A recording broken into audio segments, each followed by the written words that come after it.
Olá, eu sou Letícia Dias Moreira e estou fazendo a leitura do livro Como Flechas, Preparando e Projetando os Filhos para o Propósito Divino, de Luciano e Kelly Subirá. Capítulo 8. Ensinando pelo exemplo. Certa ocasião, uma pessoa nos perguntou qual era um dos elementos que considerávamos ser dos mais importantes na criação dos filhos. A pergunta, por si, já excluía um assunto tratado antes, da dependência de Deus, tanto dos princípios universais da sua palavra, como da orientação personalizada do seu espírito. Nossa resposta, ainda que sem orientação prévia, foi exata e instantaneamente a mesma: o exemplo dos pais. O modelo planejado pelo Criador para toda a humanidade é muito específico. O Eterno trabalha com referenciais que servem de exemplo aos outros. Isso é um fato incontestável nas Escrituras. A vida cristã, e em especial a liderança do corpo de Cristo, deve ser fundamentada no exemplo. O maior ensino que podemos transmitir aos nossos filhos é o exemplo. Paulo empregou afirmações como: para que por nosso exemplo vocês aprendam. 1 Coríntios 4:6. Logo, há uma poderosa didática no exemplo. Observe essa outra declaração de Paulo, registrada no mesmo capítulo. Não escreva essas coisas para que vocês fiquem envergonhados. Pelo contrário, para admoestá-los como os meus filhos amados.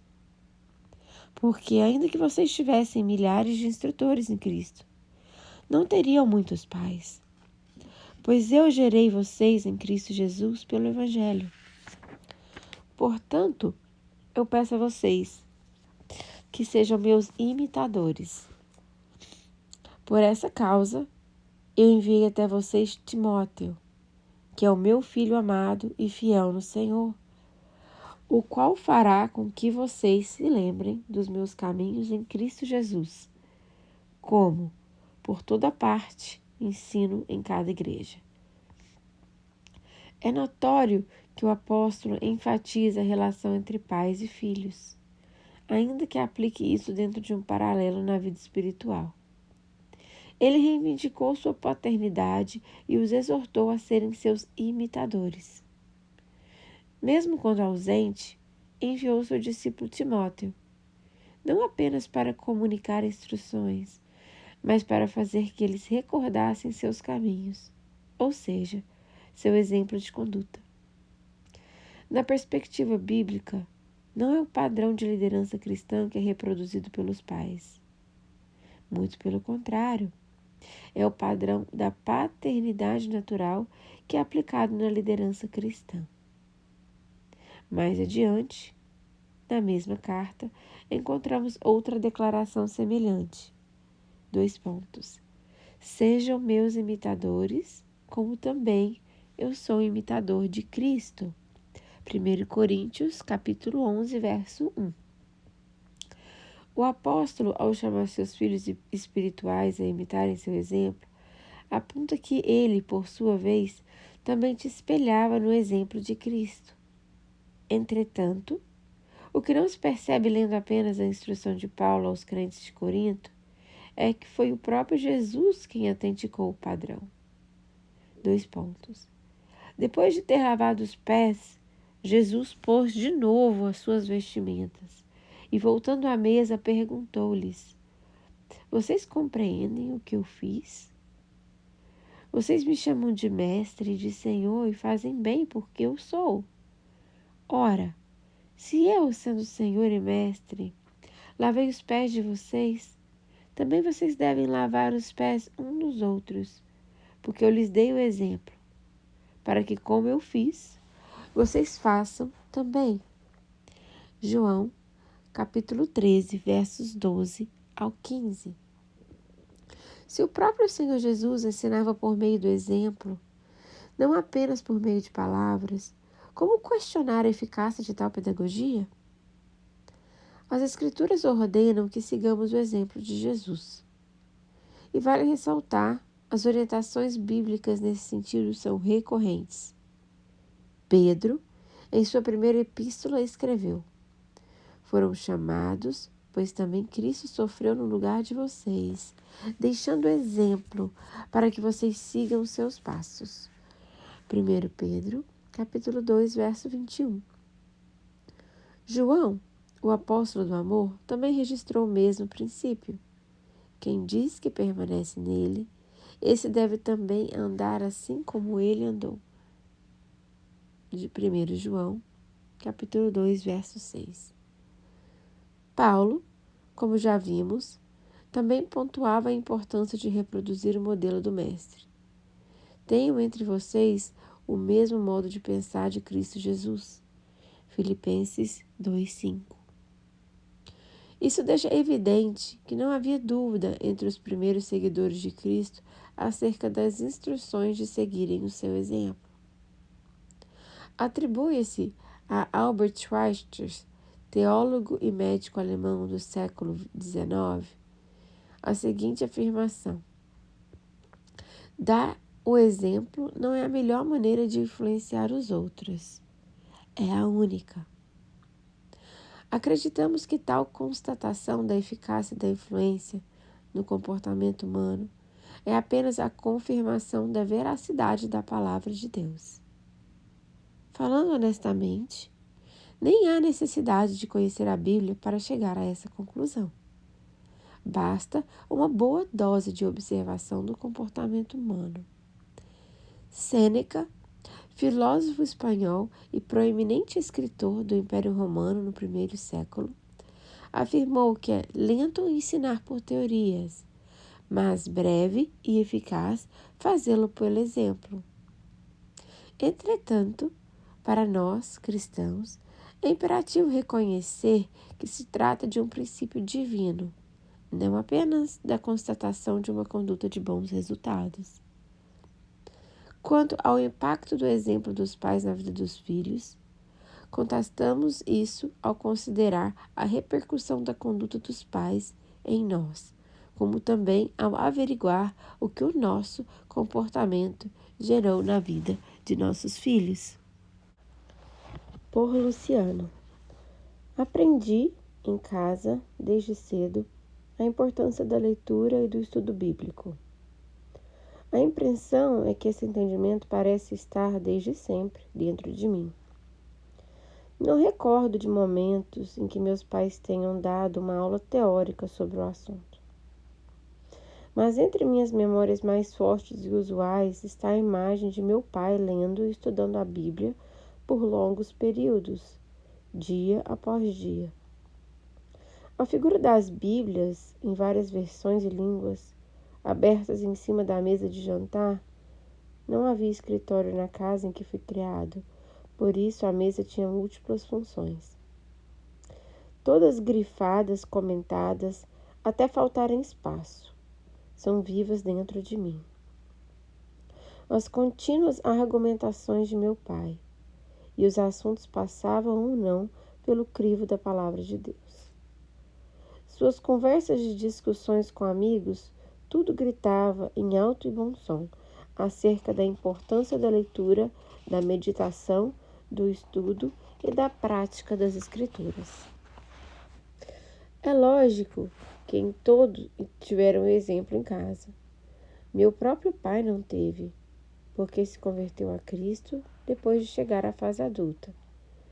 Entretanto, uma vez que ele me proveu esse exemplo, a probabilidade de que isso se reproduzisse nas gerações seguintes foi elevada. Meus filhos cresceram com as mesmas marcas e os mesmos exemplos, e sei que, por esse motivo, com os meus netos não serão diferentes. Os meus pais não deveriam olhar para a responsabilidade do exemplo como peso para ser carregado, mas com empolgação, compreendendo que liderar é influenciar. Devemos buscar a Deus e andar em sua presença com empolgação. Não se trata de um castigo que Deus impôs à humanidade, temos o privilégio de, além de desfrutar da presença do Senhor e das bênçãos decorrentes dessa escolha, impactar não apenas a vida terrena dos nossos filhos, mas também a sua eternidade. Por Kelly. Certa ocasião, após um culto, fui abordada por uma mulher que me questionava como ensinamos os nossos filhos a se renderem a Deus, em adoração, como eles haviam feito. Ela disse que nunca tinha visto crianças prostradas com o rosto no chão em reverência a Deus. Ela estava emocionada e disse que o motivo da pergunta é porque ela gostaria de ensinar os filhos dela a cultuarem ao Senhor dessa forma. Percebi, naquele momento, que nunca havíamos solicitado deles esse tipo de comportamento. Nem sequer os havíamos instruído, de maneira formal e intencional, sobre a importância da rendição plena na adoração. Portanto, apenas respondi que nunca dissemos a eles para fazerem aquilo. O aprendizado se deu através do exemplo.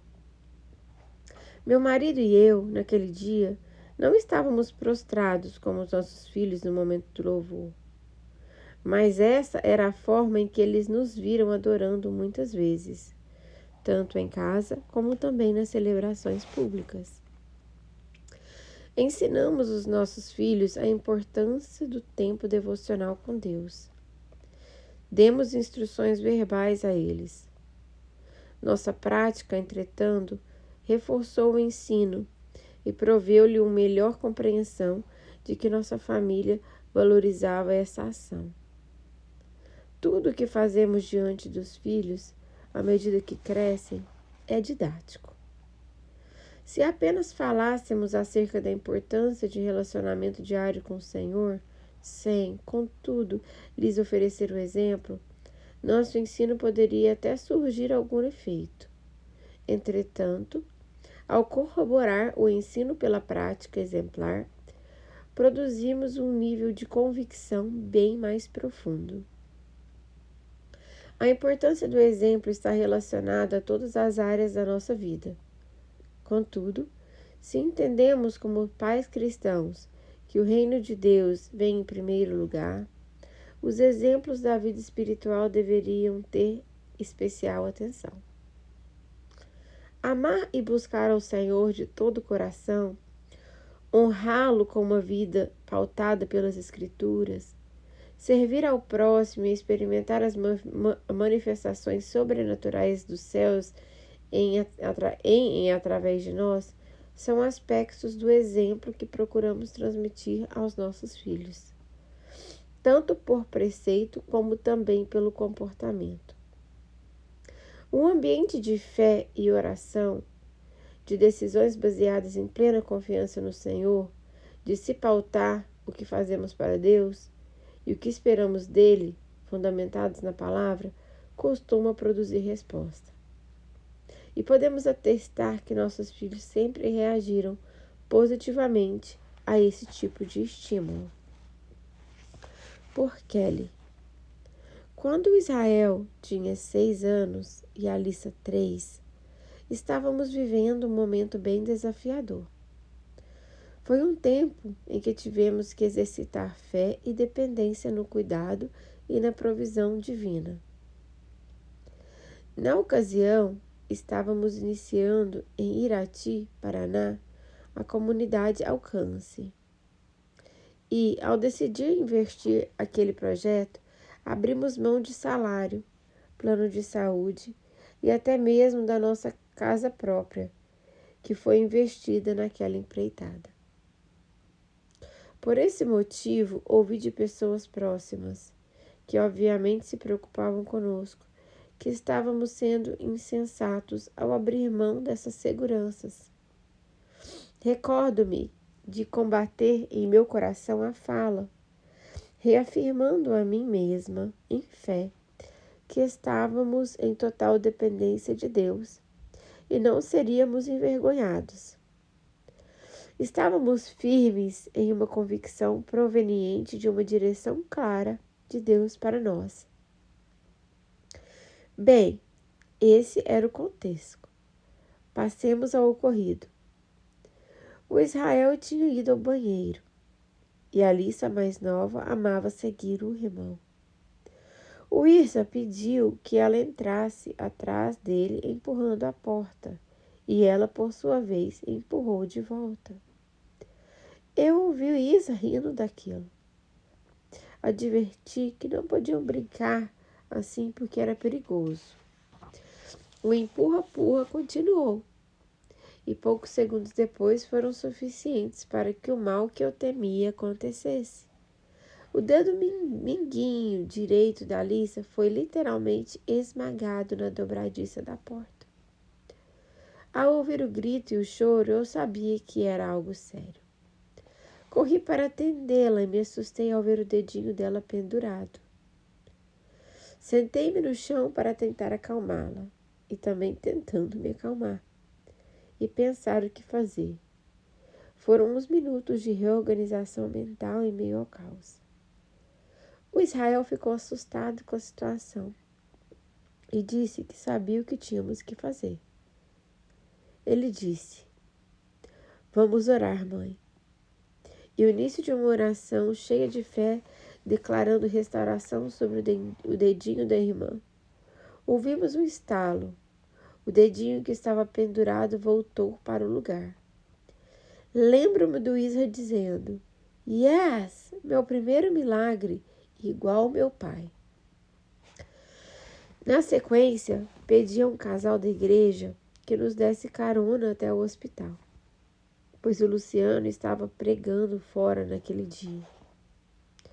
Precisamos, naquela ocasião, o melhor atendimento médico e hospitalar que já tivemos até hoje. E para mim, foi com uma declaração de amor. Senti ele me dizendo: "Vocês ousaram confiar em mim? Então eu cuido de vocês." Depois de fazer uma radiografia solicitada pelo médico, rapidamente retornamos para a sala com o exame em mãos. O doutor ficou confuso. O dedo mindinho da Lisa tinha voltado para o lugar com oração, mas ainda tinha marcas do ocorrido. A pele acusava que o dedo havia sido comprimido e ainda vertia um pouco de água. O médico, analisando a marca no dedo, no tecido da pele, afirmou que não era possível aquele dedo não estar quebrado. Lembro-me bem da cena daquele profissional coçando a cabeça enquanto colocava chapas de raio-x contra a luz para checarem da imagem. Ele repetia que aquilo não fazia sentido. Retornamos para casa muito agradecidos ao Senhor pelo seu socorro, começando pela cura instantânea do dedo da Alissa, e entendendo-se ao entendimento médico mais VIP da nossa história. Aquilo nos lembrava que, se tivesse sido necessário a ajuda médica, também teria sido providenciada. É claro que depois de alguns anos, voltamos a ter tanto salário como plano médico. E, muito tempo depois, também conseguimos a nossa casa própria. Contudo, nesse interim, pudemos ensinar de modo prático o Israel e a Alissa de que o reino de Deus deve vir em primeiro lugar, que obedecer ao chamado divino, ainda que de forma sacrificial, é fundamental, que confiar no Senhor, em seu cuidado, sempre vale a pena. Nossos filhos presenciaram inúmeras intervenções divinas enquanto cresciam. Respostas às orações, provisões sobrenaturais, livramentos, direcionamentos. Eles também testemunhavam muitas curas em nossas ministrações. Assim, foram encorajados a crer nas manifestações do poder de Deus e a agir como foi testemunhado. Bill e Benny Johnson, em seu livro Filhos que Vencem Gigantes, afirmam, a história de Davi e Golias, que fala sobre derrotar gigantes, é muito conhecida dentro e fora da igreja. No entanto, há vários gigantes mortos na Bíblia, e foram os seguintes de Davi que os mataram. Se queremos que os nossos filhos vençam gigantes, precisamos enfrentar e vencer nossos gigantes. O nosso exemplo e a nossa força serão a herança deles. Mesmo quando de caráter, deveríamos considerar que os exemplos dados nessa área também refletem um aspecto prioritário da vida espiritual, uma vez que dizem respeito à obediência dos preceitos divinos revelados em sua palavra. Por Israel. Era um dia de semana, como de costume, à exceção de que, após o almoço, sairíamos de viagem. A correria fez que fôssemos comer num restaurante próximo de casa. Apesar de o restaurante ser perto o suficiente para irmos a pé, a preocupação com o tempo de uma longa viagem fez que meu pai saísse de carro, com todas as malas feitas e devidamente acomodadas. Depois de um almoço apressado, voltamos para o carro. E na manobra para sair de uma vaga apertada, meu pai acabou encostando no carro de trás. Imediatamente, ele saiu do carro e eu segui para checar o que havia acontecido. Não parecia haver dano algum, exceto pelo fato de que o engate traseiro do nosso automóvel havia amassado um pouquinho a placa de identificação do outro veículo. Como não havia dano evidente e tudo parecia estar bem, pensei: que bom, podemos ir sem nenhum atraso. Papai me pediu que esperasse no carro e voltou para o restaurante. Acompanhando a cena pela janela, percebi que ele foi até o dono do restaurante e pareceu perguntar algo sobre o carro. Aquele senhor, por sua vez, indagou alguns clientes do estabelecimento. Vi então meu pai atravessando a rua e se dirigindo até o prédio em frente do qual havíamos estacionado. Ali percebi que ele conversava com o porteiro, aparentemente perguntando sobre o dono do veículo. Depois ele se dirigiu a outra portaria do prédio ao lado e depois a outra. Enfim, após muitos minutos de espera, alguém saiu do terceiro edifício e acompanhou meu pai até o carro. Ele havia localizado o dono do automóvel, que, admirado, afirmou não ter sido nada. Meu pai disse que também achou que não havia causado dano ao carro, mas ele não tinha o direito de decidir aquilo sozinho. Insistiu em deixar seu número de telefone para que, se de algum dano fosse descoberto posteriormente, aquele homem pudesse localizá-lo. Então, somente então, ele entrou no carro e saímos de viagem, com um cronograma bem atrasado e uma lição bem transmitida. Esse episódio me marcou e pensei em vários motivos pelos quais não precisaria ter feito aquilo tudo. Mas vi nessa situação o que sempre via no meu pai: caráter. Vi uma atitude honrável e honesta como sempre. Eu percebi no meu pai uma inquestionável consistência.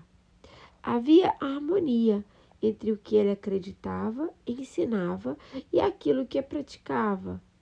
Isso chamou minha atenção desde cedo. Na verdade, posso dizer que nunca vi meu pai voltar atrás com algo que disse, com exceção de uma vez, que também me serviu de exemplo e que compartilharei mais adiante. A falta de exemplo. O exemplo é algo muito poderoso, quer bom ou quer ruim, e o seu impacto é imensurável. E não se limita ao dever dos pais para com os filhos, embora seja nossa ênfase aqui. O apóstolo Pedro advertiu esposas cujos maridos não eram convertidos a irem além da pregação verbal. Igualmente vocês, esposas, sejam sujeitas, cada um ao seu próprio marido, para que, se ele ainda não obedece à palavra, seja ganho sem palavra alguma, por meio da conduta de sua esposa, a observar o comportamento honesto e cheio de temor que vocês têm. 1 Pedro, capítulo 3, verso 1 ao 2. É lógico que, ao empregar a expressão sem palavra, o apóstolo não negava a importância da proclamação do Evangelho, até porque a Bíblia não se contradiz e a pregação é uma ordenança. Contudo, não se fala de relacionamentos. O que é inevitável envolve convívio, o exemplo sustentará ou anulará a mensagem que foi pregada. Mateus, retratando justamente a questão do ensino pelo exemplo, registrou a seguinte orientação de Cristo às multidões e também aos seus discípulos. 2 pontos. Então, Jesus falou às multidões e aos seus discípulos. Na cadeira de Moisés se assentaram os escribas e os fariseus. Portanto, façam e observem tudo o que eles disserem a vocês, mas não os imitem em suas obras, porque dizem e não fazem. Mateus 23, do 1 ao 3. Presumimos que Jesus, em outras palavras, estava dizendo: não deixem que falte exemplo dos fariseus, os leve a rejeitar o que eles ensinam a vocês. O ensino verbal deles é bíblico e deve ser levado a sério, mas a conduta deles é desprezível. Eles estão aprovados na teoria, mas reprovados na prática. E nos leva a questionar: qual seria a necessidade de orientações como estas, de que Jesus e de Pedro, e o exemplo não falasse mais alto do que as nossas palavras? Entendo que o mestre indicava que a falta de exemplo de que ensina não precisa se transformar em desculpa para alguém escolha não obedecer à palavra de Deus. Contudo, o próprio fato de que Cristo chama o povo a prestar atenção na veracidade das Escrituras, a despeito do comportamento de seus mestres, indica que o exemplo de conduta, quer admirável, quer refutável, tem efeitos profundos. E se já se constata entre adultos, o que dizer o impacto nas crianças? A força do exemplo pode ser tão penetrante em nossos filhos, até de forma inconsciente a conduta se repete. Contudo, isso não se limita apenas aos bons exemplos, mas também aos maus. A Bíblia registrou que Abraão dizia que Sara, a mulher dele, era sua irmã, em Gênesis 22. E essa não foi a única vez que isso aconteceu. Na verdade, trata-se de um acordo com o patriarca, com a sua esposa, desde o início das peregrinações. Havia fome naquela terra. Assim, Abraão foi para o Egito, para ali ficar, porque era grande a fome da terra. Quando se aproximava do Egito, quase ao entrar, disse a Sarai, sua mulher: ora, bem sei que você é mulher muito bonita. Os egípcios, quando virem você, vão dizer: essa é a mulher dele. Então eles vão me matar, deixando você com vida. Diga, pois, que você é minha irmã, para que me tratem bem por sua causa e por amor a você me conservem a vida. Gênesis capítulo 12, do verso 10 ao 13. Isso tudo se rendeu antes mesmo do nascimento do filho da promessa, e não há evidências de repetição do comportamento. Mais adiante, porém, encontramos o registro de Isaac, repetindo o mesmo erro de Abraão. Isso nos leva a considerar a possibilidade de que o mau exemplo não se repetiu, no mínimo foi perpetuado como uma história da qual não houvesse retratação e conserto. Isaac, pois, ficou em Gerar. Quando os homens daquele lugar perguntaram a respeito de sua mulher, ele disse: é minha irmã. Ele tinha medo de dizer: é minha mulher, porque pensava assim: os homens do lugar me matarão por causa de Rebeca, porque ela é muito bonita. Gênesis capítulo 26, versos 6 ao 7. Podemos dizer o mesmo de Isaac, o filho do nascimento milagroso, tratava os filhos com distinção. Isaac amava Esaú, porque se saboreava de sua caça. Rebeca, porém, amava Jacó. Gênesis 25, 28. No entanto, apesar da dor de ser preterido pelo pai, e que escondia a preferência pelo mais velho, Jacó, repete o mesmo erro no exercício da paternidade. Ora, Israel amava mais José do que todos os seus outros filhos, porque era filho da sua velhice, e mandou fazer para ele uma túnica talar de mangas compridas. Quando seus irmãos viram que o pai amava mais do que os outros filhos, odiaram-no e já não podiam falar com ele de forma pacífica. Gênesis capítulo 37, versos 3 ao 4. Registramos aqui que a preferência é um erro terrível, com consequências emocionais devastadoras na vida dos filhos preteridos. Basta reconhecer o que o Pai Celestial não faz acepção de pessoas. Todos os filhos de Deus são igualmente amados por Ele. Mas, voltando ao exemplo bíblico dos patriarcas da nação escolhida, questionamos: será que Jacó não sabia, por experiência própria, que isso gerou dores desnecessárias? É óbvio que sim. Entretanto, às vezes, até de modo inconsciente, alguns são levados a repetir os erros dos pais. A didática do exemplo é imensurável. Talvez isso tenha contribuído para que ele viesse a repetir o erro de Isaac. Não se pode ignorar, ao tratar deste assunto, que às vezes há aqueles pais que não apenas deixam de dar um bom exemplo, como também servem de tropeço aos filhos. As crianças são como esponjas, pois absorvem muito da conduta e do comportamento dos que rodeiam, especialmente os que exercem maior influência, os pais. Cremos que essa seja a razão de Cristo ter falado sobre o cuidado com os pequeninos.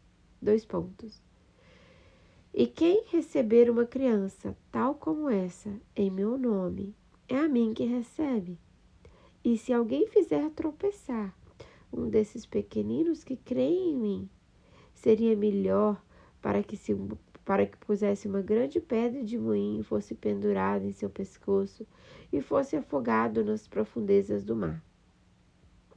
Ai do mundo por conta das pedras de tropeço, porque é inevitável que elas existam, mas ai daquele que é responsável por elas. Mateus capítulo 18, versos 5 ao 7. É claro que, em seu ensino, Jesus não tratava exclusivamente do aspecto paterno para com os filhos. Ele se referia às crianças de um modo geral. Em contrapartida, não há como negar. Ao tratarem como seus próprios filhos, os pais também estavam incluídos nessa advertência de não fazer tropeçar os pequeninos. A palavra traduzida por pedra de tropeço, no original grego, é escandalizo, o que significa colocar uma pedra de tropeço ou obstáculo no caminho, sobre o qual pode tropeçar e cair. Contudo, a ideia que se deriva à palavra ou exemplo é bem abrangente e inclui o aspecto metafórico. Strong sugere ainda algumas aplicações. Ofender, seduzir ao pecado, fazer uma pessoa começar a desconfiar e abandonar alguém em quem deveria confiar e obedecer. Também provocar abandono, estar ofendido com alguém, ver no outro o que eu desaprovo e me impede de reconhecer sua autoridade, fazer alguém julgar desfavoravelmente ou injustamente o outro, como aquele que tropeça, os cujos pés ficam presos e se sente irritado, deixar alguém irritado com algo, tornar indignado, estar aborrecido. Essa é a raiz da palavra, escândalo. E deve-se acreditar a essa linda mais esse significado, escandalizar. Devemos compreender que Cristo não anunciaria juízo distinto sobre um ato que não poderia ser considerado errado. Jesus, ao mencionar o risco de escandalizar os pequeninos, destacava a gravidade do ato. E os pais não podem ignorar o impacto que esse escândalo pode ter na vida dos filhos. Acreditamos que essa é a razão pelo qual o Espírito Santo inspirou Paulo a admoestar os progenitores. E vocês, pais, Não provoquem os filhos à ira, mas tratem de criá-los na disciplina e na admoestação do Senhor. Efésios 6:4. Outras versões optaram pela expressão: não irritem seus filhos. Isso não deve ser visto como se as crianças nunca devessem ser confrontadas e corrigidas ao errarem, nem mesmo como se pudessem ser contrariadas com regras que não apreciem. Entretanto, é inegável que os pais podem provocar emoções negativas em seus filhos.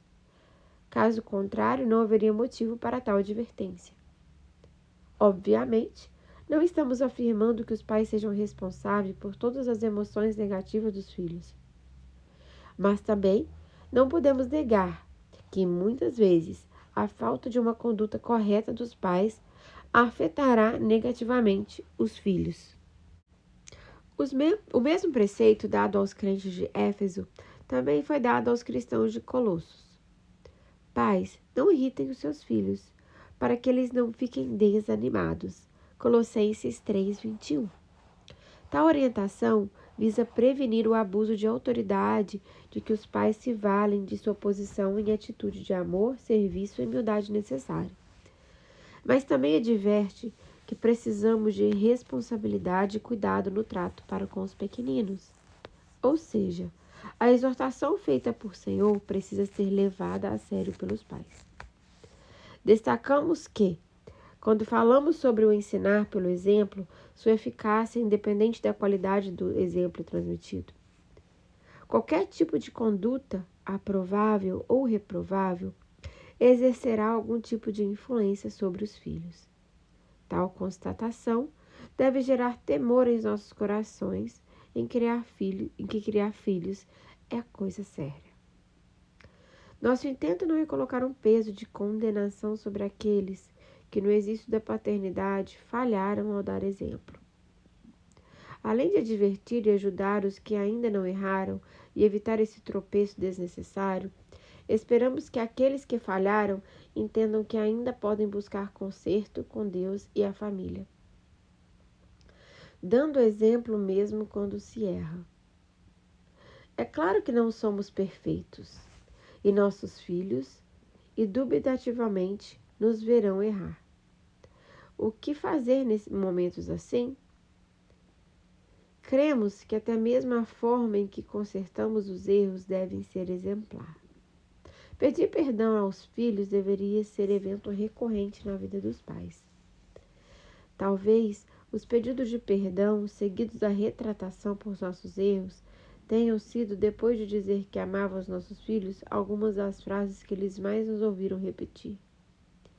É claro que não estamos falando de errar as mesmas coisas o tempo todo, vivendo só de pedidos de perdão. Isso desmoraliza qualquer ensino. Obviamente que por nosso compromisso com Deus, regado pela manifestação de sua graça, erramos muito menos do que acertamos. Mas naquelas vezes que falhamos, tivemos que ser exemplo na forma de retratar o ocorrido. Constatamos, ao longo de décadas de aconselhamento pastoral, que infelizmente muitos casais discutem na frente dos filhos. Isso deveria ser evitado ao máximo. Se há discordâncias, e elas sempre existirão, estas devem ser tratadas de forma reservada, não em público, e da maneira certa, em amor. Há casais que brigam diante dos filhos e depois se resolvem sozinhos no quarto, distante da vista dos filhos. Isso é muito danoso. Sempre soubemos disso, mesmo antes de ter filhos, porque no exercício do pastorado lidamos com crise de muitos filhos em relação ao que se deduziram ser hipocrisia da parte de seus pais. Eles assistiam à contenda, mas não viam a reparação. Como não tinham ciência do que isso acontecia, deduziam que seus pais fingiam nada ter acontecido. E estamos falando de famílias autenticamente cristãs.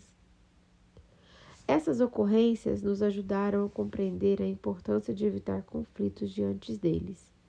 Contudo, mesmo cientes disso e lutando para viver essa realidade, temos que admitir que erramos, algumas vezes esquecendo-nos disso no calor das emoções que não foram devidamente controladas. A solução nunca teve em fingir que nada havia acontecido ou apenas consertar as coisas a sós. Recordamos diversas ocorrências em que precisamos nos sentar com os nossos filhos e, além de admitir que erramos, pedir perdão. Aliás, vale dizer que esse tipo de atitude, além de permitir o conserto, nos ajuda a entender melhor o que passa no coração dos filhos e auxiliá-los a ajustar valores e princípios. Por Luciano. Recordo-me de um dia em que, depois de ter discutido com a Kelly de forma grosseira, na frente dos nossos filhos, tive que buscar a reparação do erro que, além de ferir a minha esposa, havia cometido com Israel e Alissa. Reconheci que havia falhado, e depois de expor onde e por que havia errado, pedi perdão a cada um deles. Estávamos todos juntos, mas depois do reconhecimento do erro, me dirigia a um filho de cada vez para pedir perdão de forma pessoal. O Israel, 3 anos mais velho, foi logo dizendo: "Claro que te perdoo, pai." E me deu um abraço e agradeceu a minha atitude. A Alissa, ainda bem novinha, me surpreendeu com o seguinte comunicado: "Pai, eu perdoo vocês, mas quero que saiba que vocês me deixaram com medo quando discutiram." Aquilo me surpreendeu. Não houve gritaria naquela nossa briga amena, e posso dizer pela Kelly também. Jamais cogitamos a ideia de uma agressão.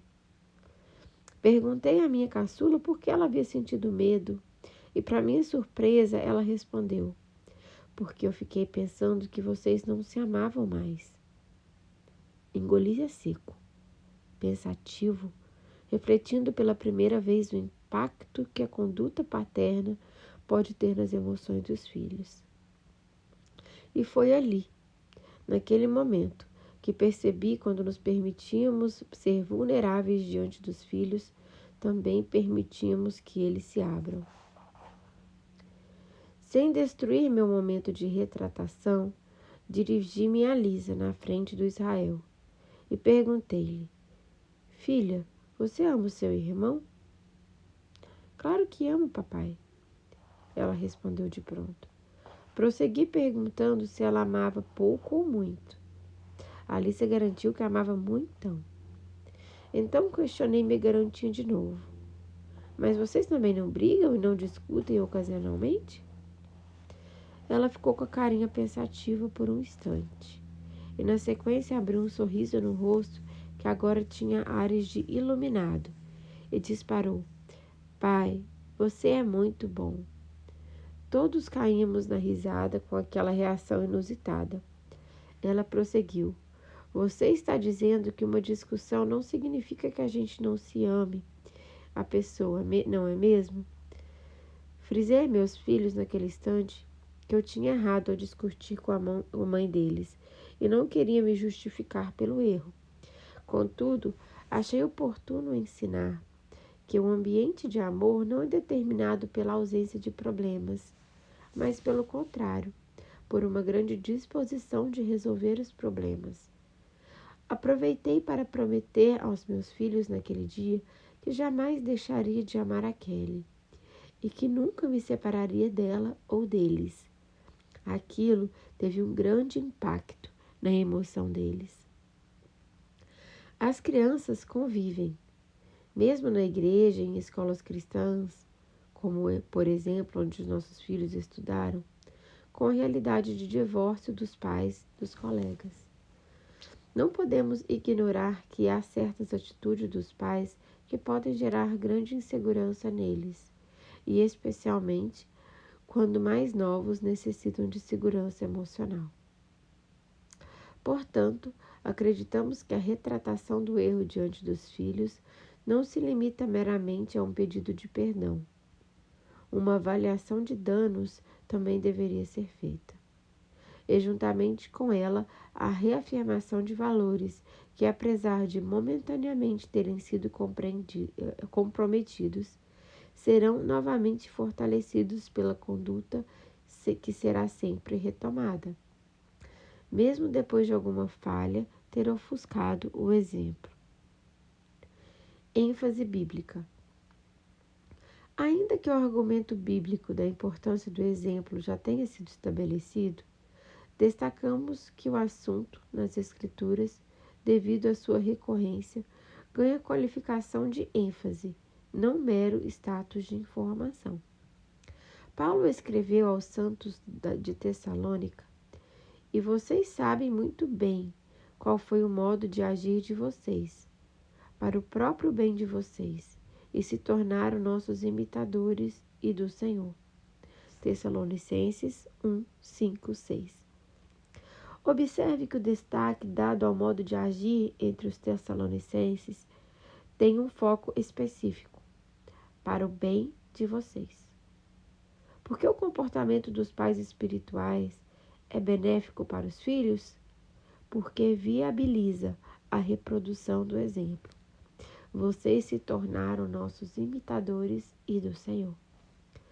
O apóstolo, em sua segunda epístola aos Tessalonicenses, prossegue sustentando a importância do exemplo dado e a expectativa de que ele tornasse o padrão a ser imitado. 2 pontos. Porque vocês mesmos sabem como devem nos imitar, visto que nunca vivemos de forma desordenada quando estivemos entre vocês, nem jamais comemos pão à custa dos outros. Pelo contrário, trabalhamos com esforço e fadiga, de noite e de dia, a fim de não sermos pesados a nenhum de vocês.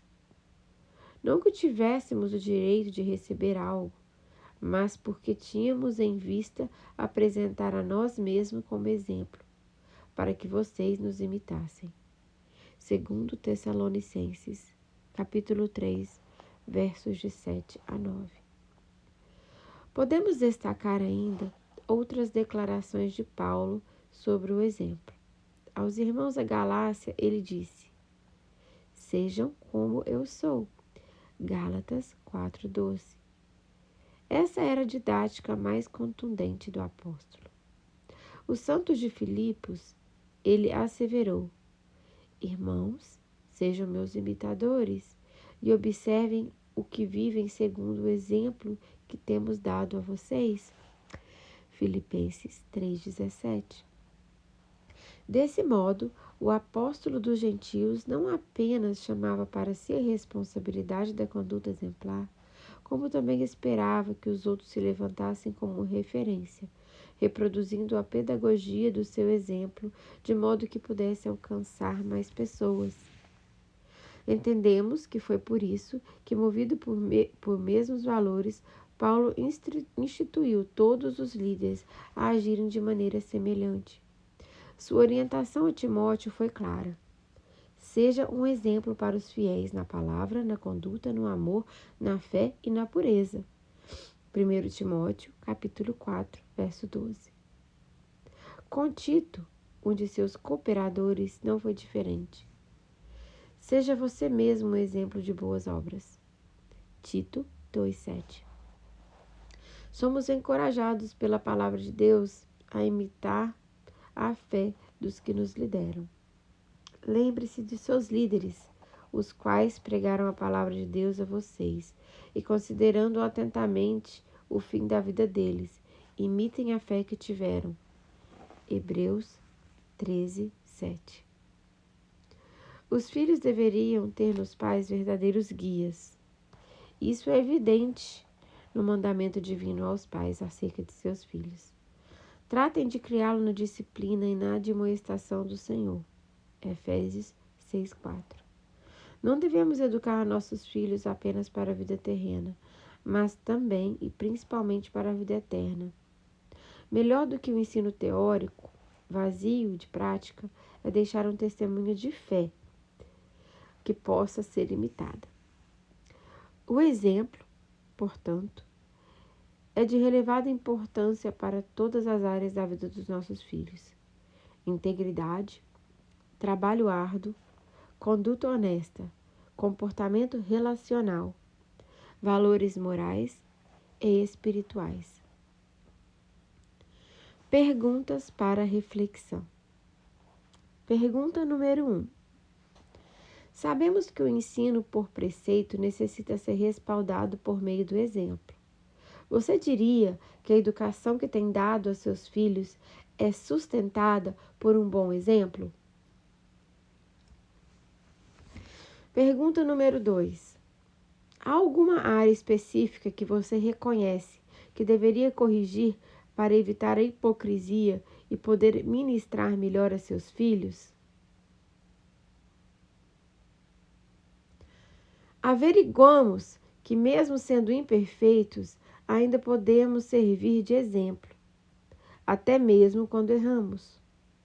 Como você age quando erra, com ou adiante de seus filhos?